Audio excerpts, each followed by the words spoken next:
Hello বন্ধুরা, আশা করি সকলে ভালো আছেন। আপনারা তো ছোলার রেসিপিও খেয়েছেন, আবার মটরের রেসিপিও খেয়েছেন। ছোলা আর মটর একসাথে বানিয়ে খেয়েছেন কখনো? তাহলে আজকে আমার মতো করে বানিয়ে খান। অসাধারণ টেস্টি। এর টেস্ট কিন্তু আপনারা ভুলতেই পারবেন না। একেবারে ভিন্ন স্বাদের।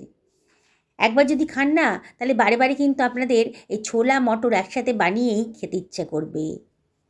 বানানোটা একেবারেই সোজা। আপনারা শেষ পর্যন্ত ভিডিওটা দেখুন। আশা করি আপনাদের ভীষণই ভালো লাগবে। তাহলে আর দেরি না করে চলুন বানিয়ে ফেলি। আমি এখানে হাফ বাটি মতন মটর আর হাফ বাটি মতন ছোলা, ছোটো ছোলা যাকে কালো ছোলাও বলা হয়, সেটা আমি রাতভর ভিজিয়ে রেখেছিলাম। এই 7 থেকে 8 ঘন্টা হবে। সকালে জলটা ঝরিয়ে দিয়েছি। দেখুন ছোলাগুলো কিন্তু, ছোলা আর মটরটা কিন্তু বেশ নরম হয়ে গেছে। আমি আঙুল দিয়ে কেটে দেখালাম। আমি চটপট রান্না করব বলে এটা প্রেসার কুকারে দিয়ে দিয়েছি। আর দিয়ে দিলাম একখানা পেঁয়াজ, মাঝখান দিয়ে চিড়ে দিয়ে দিলাম। আর দিয়ে দিলাম খানিকটা দারচিনির টুকরো, হাফ টেবিল চামচ মতো লবণও দিয়ে দিলাম। আর 1/4 টেবিল চামচ মতো হলুদের গুঁড়ো দিলাম, 1/4 টেবিল চামচ মতো লঙ্কার গুঁড়ো দিলাম। এবারে আমি এর ভেতর দিয়ে দিচ্ছি গরম জল। এমন করে জলটা দেবো যাতে ছোলা আর মটরটা ভালো মতো ডুবে গিয়েও আর হাফ ইঞ্চি মতো জল ওপরে ভেসে থাকে। এবারে সব কিছু ভালো করে মিশিয়ে দিচ্ছি।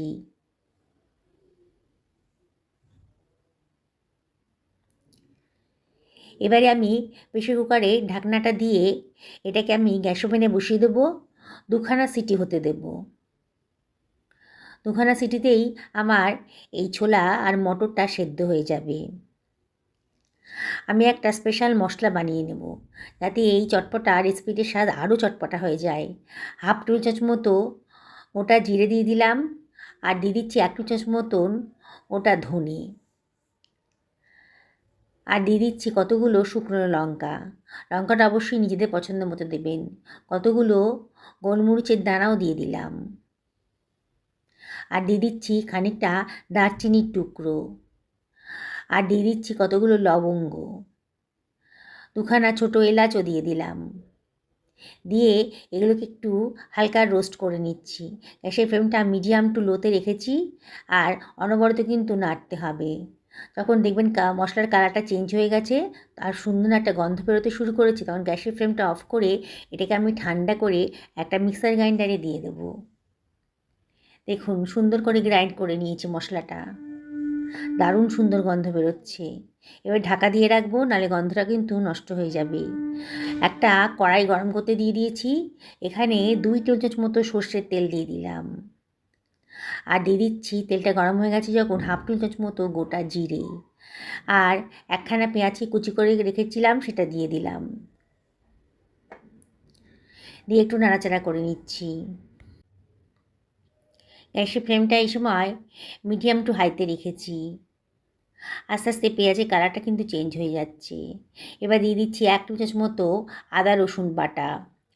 একখানা টমেটোকে কুচি করে রেখেছিলাম সেটা দিয়ে দিলাম। দিয়ে সব কিছু আবারও ভালো করে মিশিয়ে নিচ্ছি। এবারে এর ভিতরে আমি দিয়ে দিচ্ছি হাফ টেবিল চামচ মতো হলুদের গুঁড়ো, হাফ টেবিল চামচ ধনের গুঁড়ো, হাফ টেবিল চামচ জিরের গুঁড়ো, আর হাফ টেবিল চামচ লঙ্কার গুঁড়ো দিলাম। এখানে দিয়ে দিচ্ছি সামান্য একটু জল যাতে মশলাটা পুড়ে না যায়। এবার খুব ভালো করে কষিয়ে নিতে হবে। যত ভালো করে কষাবেন ততই কিন্তু রান্নার টেস্টটা বাড়বে। ঢাকা দিয়ে মিনিট 2 মিডিয়াম টু লো ফ্লেমে রান্না করে নেব, তাহলে তাড়াতাড়ি মশলাটা কষানো হয়ে যাবে। 2 মিনিট বাদে দেখুন মশলার গা থেকে কিন্তু তেল বেরোতে শুরু করেছে। দারুণ সুন্দর একটা কালারও এসে গেছে। বোঝা যাচ্ছে মশলাটা কষানো হয়ে গেছে।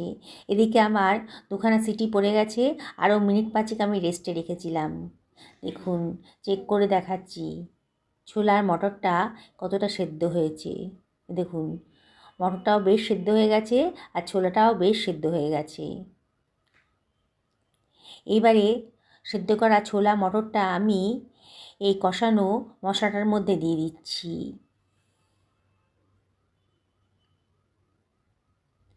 সব কিছু খুব ভালো করে মিশিয়ে নেব।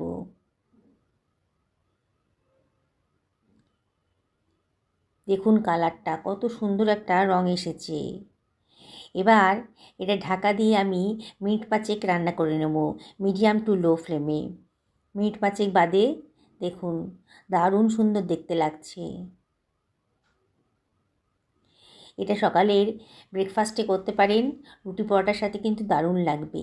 আরও চটপটা বানানোর জন্য আমি খানিকটা তেঁতুলের পাল্প দিয়ে দিলাম, মানে তেঁতুল গোলা আর কি দিয়ে দিলাম, দারুণ সুন্দর টেস্ট আসবে।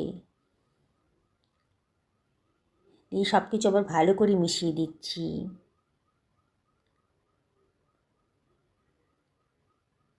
মাঝে মাঝে তো ইচ্ছা করে কিছু চটপটা খেতে, তখন দোকান রেস্টুরেন্ট থেকে না কিনে বাড়িতেই বানিয়ে ফেলতে পারেন। আর ভাজা মশলাটাও দিয়ে দিলাম, দিয়ে সব কিছু ভালো করে মিশিয়ে নিচ্ছি।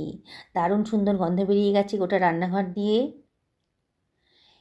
এত চটপটা রেসিপি কেউ না খেয়ে থাকতেই পারবে না, দেখেই কিন্তু জিভে জল চলে আসবে। আরও মিনিট খানেক ঢাকা দিয়ে রান্না করে নিলাম।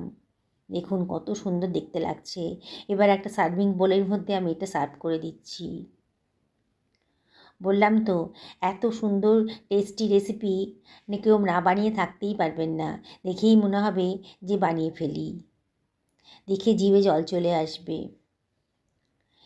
এবার এর ভেতরে আমি দিয়ে দিচ্ছি খানিকটা পেঁয়াজ কুচি, দারুণ সুন্দর স্বাদ আসবে।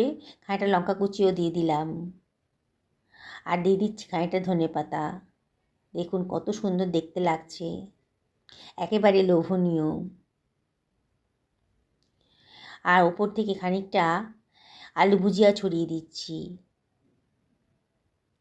সকাল বিকেলে হালকা কিছু খেতে ইচ্ছে করলে এই রেসিপিটা বানিয়ে খেতে পারেন।